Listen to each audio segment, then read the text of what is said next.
It was one of those days when everything lined up perfectly, too perfectly, in fact, as if fate had planned to lead me into something I wasn't supposed to see. The day started out normal enough. I woke up early, left my coffee half finished on the kitchen counter, and kissed my wife, Julie, goodbye before heading out the door. She was still in her pajamas, standing by the stove, frying eggs, and humming a tune that sounded vaguely familiar. I didn't pay much attention at the time. I should have.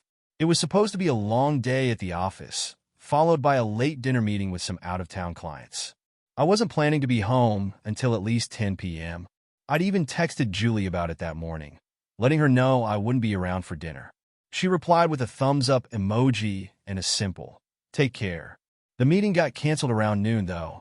The clients had an unexpected change of schedule and decided to postpone until the next day. I wasn't particularly upset about it. In fact, I was happy. A free evening meant I could head home early, put on some sweatpants, and watch TV without having to think about quarterly reports or the endless chatter of corporate small talk. On my way home, I stopped by Julie's favorite bakery to pick up some pastries. It was a small, thoughtful gesture, the kind of thing you do when you've been married for a while and know that little surprises can go a long way. I even considered picking up a bottle of wine, but something told me to skip it. Looking back, I wonder if that was my subconscious trying to protect me from what was about to happen. The sun was still up when I pulled into our driveway. It wasn't unusual for me to come home unannounced every once in a while, but today there was something different in the air. As I stepped out of the car, I noticed that the curtains in the living room were drawn shut. A small detail, but it caught my attention. Julie rarely closed them during the day. She liked the natural light. I unlocked the front door and stepped inside, balancing the box of pastries in one hand. The house was eerily quiet, except for the faint sound of music coming from upstairs. My first thought was that Julie was probably taking a nap or lounging around, enjoying the quiet. I called out her name once, softly, so as not to startle her. No response. The music was coming from our bedroom. I didn't think much of it at first. I figured she might have been folding laundry or scrolling through her phone. But as I climbed the stairs, the sound of muffled voices filtered through the music. Laughter. A man's voice, low and familiar in a way that made my chest tighten. I reached the top of the stairs and stood there for a moment, listening. I didn't want to believe what my mind was already piecing together. But the pieces fit too well. When I pushed open the bedroom door, the world I thought I knew crumbled in an instant. Julie was there, sitting on the edge of our bed, her hair slightly disheveled, wearing a tank top I hadn't seen in years, one she used to wear when we were younger and couldn't keep our hands off each other. But it wasn't my hands she was tangled up with now. Sitting beside her, leaning in far too closely, was him. Mike, her ex-boyfriend, the one she'd told me not to worry about. Time slowed, or maybe it stopped altogether. I'm not sure. The details blurred together. The way Julie's eyes widened when she saw me, the way Mike's hand jerked away from hers, as if he'd just touched something burning. For a split second, no one moved. No one said anything. It was like we all understood that the first word spoken would detonate the situation. Julie recovered first. She stood up quickly, smoothing down her tank top, as though she could iron out the wrinkles of this betrayal with a few quick gestures. "You're home early," she said, her voice light, like I'd walked in on her doing something as innocent as rearranging the furniture. Mike shifted uncomfortably on the bed, avoiding my eyes. He wasn't a stranger to me. I'd met him several times over the years, at mutual friends' gatherings, at our high school reunions. Julie had always been open about the fact that they'd dated back in college. "We're just friends now," she told me when we first started dating. "There's nothing to worry about." But now, as I stood there watching him fidget like a kid caught stealing candy, I realized just how wrong I'd been to trust her words.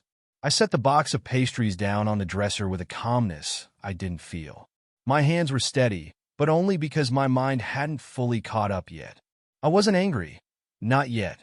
I was numb, as if my brain had temporarily shut off the emotional circuits to protect me from the full impact of what I'd just seen. "What's going on?" I asked, my voice cold, detached. I wanted her to say it.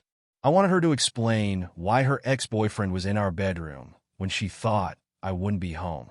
Julie laughed nervously, a sound that grated on my nerves. "It's not what it looks like," she said, shaking her head. "Might just stop by to catch up, that's all." I stared at her, wondering how she could stand there and lie so effortlessly. In our bedroom, my gaze shifted to Mike, who had the decency to look ashamed but not enough to leave. "What are you catching up on? Old memories?" Julie's face flushed, but she held her ground. "You're overreacting," she said, crossing her arms defensively. "We were just talking. I know how this looks, but I swear nothing happened." Mike finally stood up, his hands shoved deep into his pockets. "Maybe I should go," he mumbled, glancing between me and Julie like he was hoping one of us would give him permission to escape. I didn't stop him. I stepped aside, letting him pass me without a word. I could hear his footsteps echo down the stairs, followed by the sound of the front door opening and closing. Once he was gone, the silence in the room felt suffocating. Julie turned to me, her eyes pleading. "You have to believe me," she said, taking a step closer. I didn't mean for this to happen. I backed away from her, shaking my head. "Didn't mean for what to happen, Julie? Because from where I'm standing, it sure as hell looks like you invited him here." Her lips trembled, but she didn't cry. Julie wasn't the type to break down easily. She was a fighter, one of the things I used to admire about her. But now, that same stubbornness felt like a wall I couldn't break through. "I didn't invite him," she insisted. "He just showed up. We were talking about old times, and what?" My voice rose, sharp and bitter. "You thought it would be fun to relive the past?" Her mouth opened, but no words came out. I could see the gears turning in her head, trying to come up with something, anything, that would make me believe her. But I didn't want to hear it. "Not now. I don't need the details," I said, cutting her off. "I already saw enough." I walked out of the bedroom, leaving her standing there in the mess she'd created. My mind was racing, but one thought kept repeating itself like a broken record. I trusted her, and this is what I get. I made my way downstairs with heavy steps, each footfall echoing like a countdown to something I wasn't prepared to face. The air inside the house felt different now, heavier, like the walls were pressing in on me. The memories of what I had just seen swirled in my head, refusing to let go, like they were carving themselves into the walls of my mind. I'd seen enough, but it wasn't enough. I needed answers. I needed explanations. But not from her. Not yet. I didn't want to hear another lie, another excuse dressed up as truth. The kitchen felt colder than usual, and not just because of the draft from the slightly open window above the sink. I stood there, leaning against the counter, staring at the untouched box of pastries. It was such a stupid, small thing, but it symbolized so much more. I had bought them thinking about her, about making her happy. And all the while, she had been upstairs, cozying up to the man she used to love. How long had this been going on? Was today the first time, or had I stumbled onto something much bigger, much darker? I clenched my jaw and gripped the edge of the counter so hard my knuckles turned white. I hated how calm I still felt. I wasn't sure if it was shock or something more dangerous, like the calm before a storm that wipes out everything in its path. The sound of soft footsteps snapped me out of my thoughts. I didn't have to turn around to know it was her. I could feel her presence like a weight on my back. She didn't say anything at first, and for a brief, fleeting moment, I thought maybe she'd turn around and leave me alone. But Julie was never one to back down from a confrontation, even if it was one she knew she couldn't win. I heard her take a step closer, her breath hitching as she struggled to find the right words. I wasn't going to help her. Let her drown in the silence. Let her fight her way out of the mess she created. "I swear to you, it wasn't what you think," she finally said, her voice barely above a whisper. She sounded different now, softer, weaker, as if the strength she had upstairs had drained out of her. "Mike shouldn't have been here. I know that, but it wasn't planned. He just showed up." I let out a bitter laugh and turned around to face her.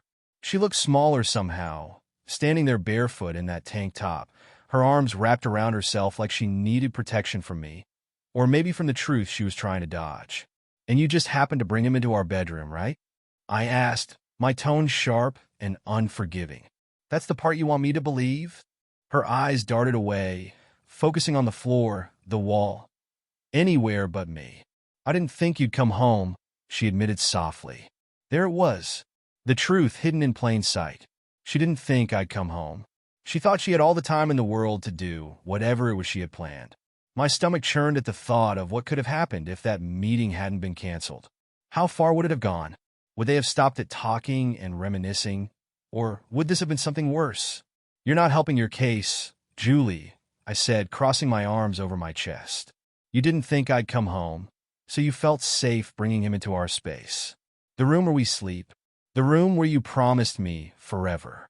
That's what you're telling me? Her head snapped up, tears glistening in her eyes. No, don't. I cut her off, raising a hand. Don't say it wasn't like that. Don't insult me by pretending I didn't just walk in on you sitting on our bed with him. I saw it, Julie. I saw you. The only thing I don't know is how long this has been going on. She took a step forward, but I backed away, creating a distance she wasn't allowed to cross. It wasn't an affair, she insisted. We didn't sleep together. I wouldn't do that to you. Wouldn't you? I asked bitterly. Because right now, it looks like you were halfway there. Her breath hitched, and I could see the internal struggle play out on her face. She wanted to keep denying it, to keep spinning the lie, but I wasn't giving her an inch. I was done playing the fool. I shouldn't have let him in, she admitted after a long pause. I know that, but it wasn't like you think. I needed to talk to someone. Things have been different between us lately. My eyebrows shot up. Oh, so this is my fault now? No, that's not what I'm saying, she quickly replied, wiping away a tear that slipped down her cheek. I'm just saying that I've been feeling disconnected. And when Mike showed up, it felt easy to talk to him because he knows me. He knows who I used to be before everything got so complicated. Her words hit me harder than I expected. She wasn't wrong. Things have been different lately. The long work hours, the stress of balancing careers and life. We've been coasting, and maybe I hadn't noticed how far apart we drifted. But that didn't justify what she'd done. It didn't give her the right to bring another man into our life like this. So, what now? I asked, my voice calmer than I felt. Am I supposed to take some of the blame because things haven't been perfect? Is that why you think this is okay? No, she whispered, shaking her head. I made a mistake. I let him in when I shouldn't have. But I swear to you, nothing happened. I stared at her for a long time, trying to find the woman I married somewhere behind the guilt and desperation on her face. But all I saw was someone who had already crossed a line, whether she admitted it or not. I turned back toward the counter, my hands resting on its edge as I tried to steady myself. The anger simmering beneath my skin was rising, threatening to boil over. But there was something else there too, something that made my chest ache. Disappointment. Not just in her, but in myself for not seeing this coming. Behind me, Julie's voice trembled. Please, let's talk this through. Don't give up on us. I closed my eyes and took a deep breath. Talk this through? Was that even possible now? The night stretched on, heavy and suffocating, as if the walls of the house had absorbed the tension and now refused to let it go. I stood there, gripping the counter, trying to gather my thoughts, but they kept slipping through my fingers like sand. How do we get here? I thought about all the nights we'd spent in this kitchen, laughing, cooking, sharing little moments that didn't seem important at the time, but suddenly felt monumental now. Had those moments ever been real, or had they always been leading to this?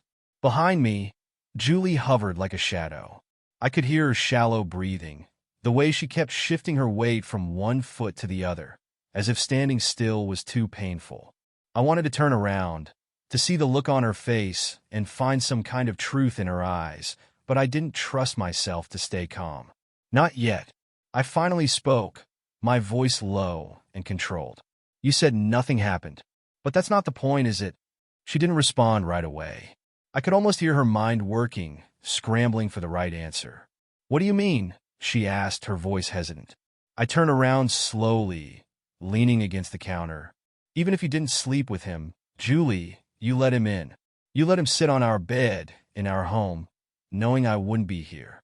That's betrayal, whether you want to admit it or not. She flinched at the word betrayal, like it physically hurt her.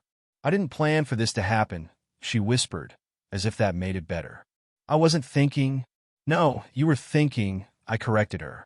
You were thinking that I wouldn't find out, that you could have your little conversation, reminisce about old times, and everything would go back to normal before I came home. Her face twisted in pain, but I wasn't done. The anger was building now, and I couldn't hold it back any longer. How long has this been going on? I asked, my tone sharp enough to cut through steel. Don't tell me this was the first time. I won't believe it. She hesitated, and in that hesitation, I found my answer. She didn't need to say it out loud. Her silence was enough. Jesus Christ, I muttered, running a hand through my hair. I felt like the floor beneath me was crumbling, like I was standing on the edge of something that had no bottom. How many times, Julie? Once? Twice? Or have you been sneaking around with him for months while I've been too busy working to notice? Her shoulders sagged, and she wiped her face with the back of her hand. It wasn't like that, she said, her voice cracking. I swear it wasn't. Today was the first time I saw him in person. I narrowed my eyes. But it wasn't the first time you talked to him, was it? She shook her head, and a fresh wave of anger washed over me. How long? I demanded. How long have you been texting him, calling him, whatever it is you've been doing behind my back? Her lips trembled as she answered. A few months? A few months. I repeated the words in my head, trying to make sense of them. While I'd been working late, sacrificing my evenings to make sure we could afford this house, she'd been reconnecting with her ex. The man she'd sworn was nothing more than a part of her past. I felt like a fool. Did you miss him that much? I asked bitterly. Was I not enough for you anymore? It's not like that, she insisted. I didn't go looking for him. He reached out to me. I didn't think it would lead to this. But it did, I said, cutting her off. It led to exactly this.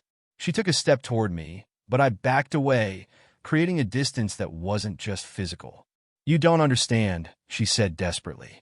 I've been feeling so lost, so disconnected from you. I didn't know how to talk to you about it. I laughed bitterly. So, instead of talking to me, you talked to him. That's your solution?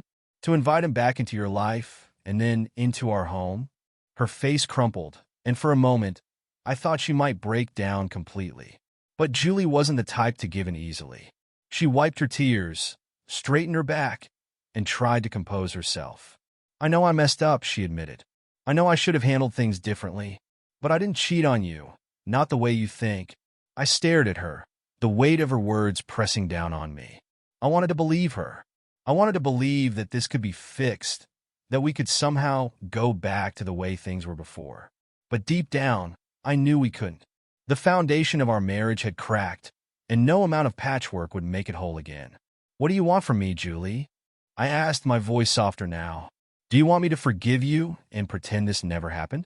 Do you want us to keep living in this house, sleeping in that bed, with this hanging over our heads like a ticking time bomb? Her eyes filled with tears again, and she shook her head. No, I don't want to lose you, she whispered. I love you. I closed my eyes, the word love cutting through me like a blade. Love wasn't supposed to feel like this. It wasn't supposed to be something that could shatter so easily. I didn't doubt that she loved me. In her own way, she probably did. But love wasn't enough to erase the image of her sitting on that bed with Mike, her ex-boyfriend, laughing and sharing secrets that should have been mine. I need time, I finally said, pushing away from the counter. I can't think straight right now. I need to be alone. Where are you going? She asked, panic creeping into her voice. Out, I said simply. I didn't know where, but anywhere was better than here. I grabbed my keys off the hook by the door and walked out without looking back. As the door closed behind me, the weight on my chest eased slightly, but the pain was still there, buried deep, waiting to explode. I got into my car and sat there for a moment, gripping the steering wheel. My mind was a mess, a tornado of questions and regrets. How did we get here? Could we ever come back from this? Or was this the beginning of the end? I didn't have any answers yet. All I had was the road ahead of me and the growing realization that nothing would ever be the same again. I drove without a destination, my fingers gripping the steering wheel tighter than necessary. The streets were empty, the world around me quiet, as if the universe had paused to give me time to process what had just happened. But the silence only made things worse. My mind was loud, bombarded by memories, questions, and a sense of betrayal that cut deeper with each passing second. The first stoplight I came to was red, but there was no traffic, so I sat there staring at it. I thought about the day Julie and I bought the house. She had been so excited, running from room to room, planning where the furniture would go, which walls we'd paint. I had loved seeing her like that, happy, hopeful, dreaming of a future we both thought was secure. It felt like a lifetime ago now. When the light turned green, I hesitated before pressing the gas. My phone buzzed on the passenger seat, and I didn't need to check to know it was her. She was probably texting me, asking me to come home, pleading for a chance to explain everything again. I didn't want to hear it. Not tonight. I turned onto a road that led out of town, past the suburban sprawl and into the quiet countryside. The hum of the tires against the asphalt was the only sound keeping me grounded. I thought about pulling over and screaming into the night, letting out all the anger I had bottled up inside. But what good would that do? It wouldn't change what I'd seen. It wouldn't erase the fact that she had chosen to let him back into her life. The memories came in flashes. Julie smiling at me on our wedding day, her hands trembling as she slid the ring onto my finger. The way she'd looked at me when we said our vows, like I was the only man she would ever need. I had believed her then. I had trusted her. But now, that trust felt like a joke, a cruel reminder that even the strongest promises could be broken. I pulled into an empty parking lot by a small park and killed the engine. The silence that followed was deafening. I leaned back in the seat, closing my eyes, trying to piece together what had gone wrong. Had I been too focused on work? Had I ignored the signs that she was drifting away from me? Or had this always been inevitable, something waiting in the background, waiting for the perfect moment to strike? My phone buzzed again, and this time I grabbed it. Julie's name lit up the screen, and for a moment, I considered answering. Maybe she had something more to say, something that would make sense of all this. But then I remembered the way she had looked at me upstairs, guilty but defensive, like she was more upset about being caught than about what she had done. I swiped the screen and opened her messages instead. Please come home. I'm sorry. We need to talk. I swear it wasn't what you think. I love you. Don't leave like this. I stared at the words, feeling a mix of anger and sadness wash over me. She loved me. She wanted me to come home. But what did that even mean now? Love wasn't supposed to come with conditions or hidden conversations with ex-boyfriends. Love was supposed to be safe, unshakable. Well, we had felt anything, but... I tossed the phone back onto the seat and got out of the car. The night air was cold, biting against my skin, but I welcomed it. I walked across the empty lot and into the park, the gravel crunching beneath my shoes. The trees loomed above me, their branches swaying gently in the breeze. It was peaceful here, the kind of place I would have brought Julie to if things had been different. But tonight, the peace felt like an insult. I sat down on a bench and rested my elbows on my knees, staring at the ground. For the first time since I walked into that bedroom, I allowed myself to think about the future. What was I supposed to do now? Go home and pretend that we could work through this? Or was this the end of something I had spent years building? I thought about Mike, too, and the rage that simmered just beneath the surface. He had no right to be in my home, no right to sit on my bed and laugh with my wife like I didn't exist. I wanted to find him, to confront him, to make him feel the way I was feeling now, powerless, betrayed. But what would that solve? He wasn't the only one to blame. Julie had let him in, and that hurt more than anything. I ran a hand through my hair and leaned back against the bench, staring up at the night sky. The stars were out, scattered across the darkness like tiny shards of glass. I wondered how many other people were sitting outside tonight, questioning everything they thought they knew about their lives. Probably more than I realized.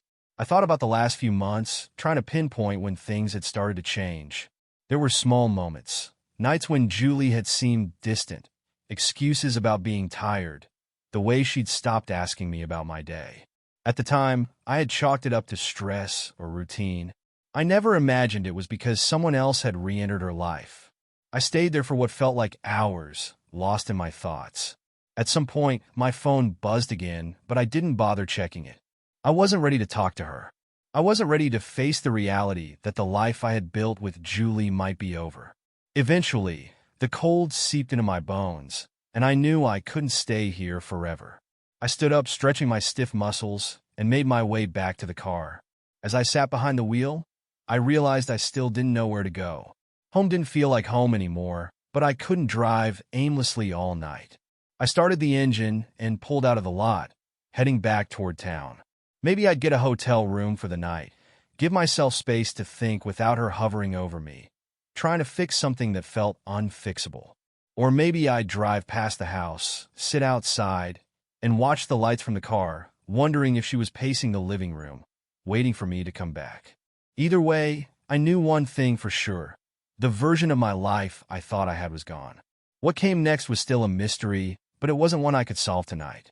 As the lights of the town came into view, I took a deep breath and gripped the steering wheel tighter. The road ahead was uncertain, but one thing was clear. There was no going back to the way things were. I didn't end up driving to a hotel, and I didn't sit outside the house either. Instead, I parked the car at the edge of a quiet street not too far from home, turned off the engine, and sat there with the hum of the night surrounding me. The streetlights cast long shadows on the pavement, flickering slightly, as if the world itself was as uncertain as I was. I leaned my head back against the seat and closed my eyes. Images of Julie and Mike flooded my mind. The way they had looked too comfortable together, like two people who shared a history deeper than any conversation I'd ever had with her.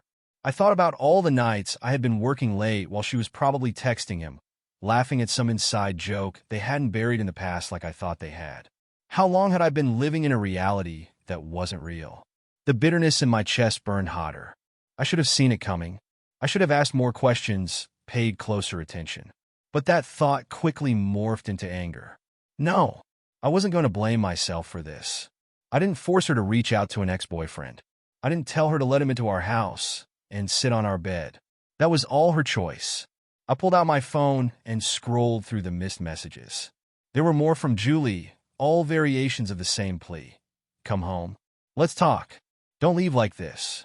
Part of me wanted to call her, demand the truth she hadn't given me earlier, but another part of me, the part that had been betrayed, didn't trust anything that would come out of her mouth. She had already lied once when she said nothing was going on. What was stopping her from lying again? My thumb hovered over the call button, but I couldn't bring myself to press it. Not yet. Instead, I opened her messages and scrolled back, further and further, until I reached a point from a few months ago. Her messages were normal at first. Casual, everyday conversations about dinner, errands, her plans with friends. But then around 3 months back, things shifted. She stopped texting me as much during the day, and the tone of her messages became shorter, less warm. I hadn't noticed it at the time because I was busy, too caught up in work to question why my wife didn't ask how my day was. I went further back until I reached a text that made my stomach drop. Julie, to an unknown number, I miss talking to you. Unknown number, I miss you too. I've been thinking about you a lot. I didn't need to guess who the unknown number belonged to. I saved the contact under his name, Mike. My finger trembled slightly as I read the messages that followed. They weren't explicit, but they didn't have to be. The undertones were enough. Late-night conversations, memories shared, discussions about what could have been if life had taken a different path. And then, just a week ago, Mike, I'd love to see you in person. Just to catch up. Nothing more, I promise. Julie, I don't know. It might not be a good idea. Mike, just one coffee. We'll keep it innocent. She hadn't kept it innocent. Maybe they hadn't slept together. But the betrayal had started long before today. Emotional infidelity, physical infidelity, it didn't matter. The intent was the same. She had given him something that should have been mine. My chest tightened, and for a second, I couldn't breathe. I let the phone fall onto the passenger seat and buried my face in my hands. The hardest part wasn't the anger. It was the disappointment. I had built a life with Julie on the foundation of trust, and now that foundation was crumbling. I wasn't sure if I had it in me to rebuild it. I sat there for what felt like hours, replaying every moment in my head. The time she had stayed late at book club, the way she had smiled at her phone when she thought I wasn't looking, the nights when she had turned away from me in bed, claiming she was too tired to talk. All the signs had been there, but I had ignored them, convinced that Julie would never do this to me. Eventually, I started the car and drove back home. though it felt more like returning to a crime scene than to a place of comfort. The lights were still on when I pulled into the driveway, and I could see her pacing back and forth through the living room window. She looked up when she heard the car door shut, and by the time I reached the front steps, she had opened the door. Thank God, she breathed, relief washing over her face. I thought, I'm not here to talk, I interrupted, stepping past her and into the house. Not yet. She closed the door and followed me into the kitchen, her bare feet padding softly against the floor. Please, she said quietly, just listen to me. I know you're hurt, and I know you don't believe me, but I need you to understand that I didn't mean for any of this to happen. I laughed bitterly and turned to face her. You didn't mean for it to happen, but it did, and you didn't stop it. She flinched, tears streaming down her cheeks. I was stupid. I let him get into my head. I was feeling lonely, and he made me feel like I mattered. I shook my head. I made you feel like you mattered. Or at least I tried to. But I guess that wasn't enough. Her sobs grew louder, and for a moment I almost felt sorry for her. But then I remembered those messages. I remembered the way she had looked at me upstairs, the way she had denied everything until she couldn't anymore. Do you love him? I asked, my voice hollow. Her eyes widened, and she shook her head violently. No, I love you. Then why risk everything we had? My voice cracked, betraying the pain I had been trying to suppress. Why throw it all away for a man you said was in your past? I don't know, she whispered. I don't know why I did it. That was the problem. She didn't know, and maybe she never would. But I knew one thing for sure. I couldn't keep living like this. I couldn't stay in a marriage where trust was a memory instead of a foundation. I'm staying at a hotel tonight, I said, grabbing my keys. Don't call me. Don't text me. I need space. Wait, she begged, grabbing my arm. Please don't go. We can fix this. I'll do whatever it takes. I pulled my arm away and looked at her one last time. I don't know if we can fix this, Julie. You already broke it. And with that, I walked out the door, leaving her standing there in the house we had built together, surrounded by memories that no longer felt like mine. The hotel room was quiet. Too quiet. The kind of silence that presses against your ears, amplifying every thought, every regret, every unanswered question. The walls were beige and lifeless, the bed too stiff, the air heavy with the faint scent of cleaning products and something vaguely floral. I tossed my bag onto the chair by the window and sat on the edge of the bed, staring at the floor. I had been here for less than 5 minutes, but it already felt like I had been trapped in this room for days.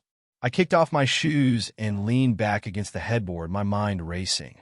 Julie's face wouldn't leave me alone. The way her lips trembled, the tears streaming down her face, the desperation in her voice when she asked me to stay. I wasn't used to seeing her like that. Julie had always been the strong one, the one who could handle anything life threw at her. But tonight, she had crumbled, and the worst part was I didn't know if I felt sorry for her or if I resented her for making me care. I stared at the ceiling, my thoughts spiraling. Was this really how it was going to end? A marriage that had started with so much promise now reduced to a hotel room and a phone full of unanswered messages? I wanted to blame her for everything, but deep down, I knew that wasn't entirely fair. Relationships didn't fall apart overnight. The cracks had been forming for a while, and we had both ignored them. My phone buzzed on the nightstand, and I glanced at the screen. Another message from Julie. I didn't open it. I couldn't. Instead, I tossed the phone aside and tried to focus on something. Anything other than the chaos in my head. But then, as if the universe wasn't done messing with me, the memory of those text messages crept back in. The way Mike had said he missed her, the way she had responded. I had read them over and over, dissecting every word, every implication, trying to find a way to convince myself that it wasn't as bad as it seemed. But it was exactly as bad as it seemed, maybe worse. I sat up abruptly, the sudden movement making my head spin. I couldn't sit here and stew in my thoughts all night. I needed air, clarity, something to break the cycle of anger and doubt. Grabbing my jacket, I left the room and headed down the empty hallway, the carpet muffling my footsteps. The hotel lobby was dimly lit, the receptionist barely acknowledging me as I walked past. I stepped outside into the cool night, the air crisp against my skin. The parking lot was empty except for a few cars, their windows fogged from the cold. I walked aimlessly, my breath visible in the chilly air, the sound of my footsteps the only company I had. The streetlights cast long, flickering shadows on the pavement, and for a moment, I felt like I was the only person in the world.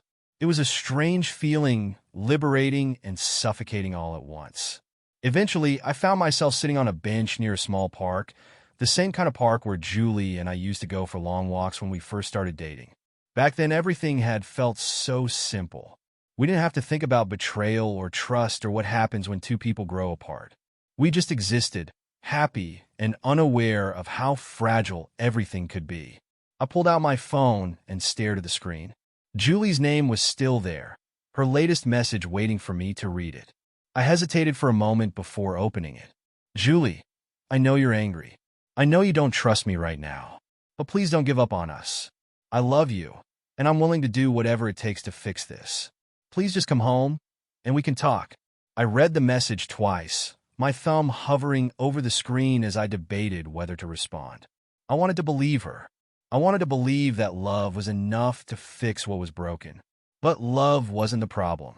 Trust was, and once trust was shattered, it wasn't easy to piece it back together. I put the phone away and leaned back against the bench, staring up at the stars.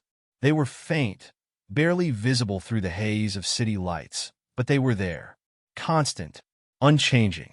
I envied them. I sat there for a long time, thinking about everything. Our wedding day, the first time we said, "I love you," the nights we spent planning a future that now felt so distant. I thought about the arguments we had, the moments of silence that had stretched too long, the times when we had drifted apart without realizing it. Maybe Julie was right. Maybe we had both played a role in this. But that didn't erase what she had done. It didn't make it hurt any less. Eventually, I stood up and walked back to the hotel, the weight of the night pressing down on me like a physical burden. When I reached my room, I didn't turn on the lights. I sat in the darkness, the glow of the streetlights outside casting faint shadows on the walls. I thought about calling Julie, about hearing her voice, and trying to find some kind of resolution. But every time I imagined the conversation, it ended the same way, with more questions than answers, more pain than healing. I lay down on the bed and closed my eyes, but sleep didn't come. My mind was too loud, too full of what-ifs and maybes. I thought about the life we had built together, the dreams we had shared, and the promises we had made. And then I thought about Mike, sitting on my bed, laughing with my wife, sharing memories that didn't belong to him anymore. The anger returned, hot and suffocating, but this time, it wasn't just directed at Julie or Mike. It was directed at myself, for trusting too easily, for not seeing the signs, for believing that love could shield us from reality. As the night dragged on, I realized that the decision I had been avoiding was slowly becoming clear. I could go back.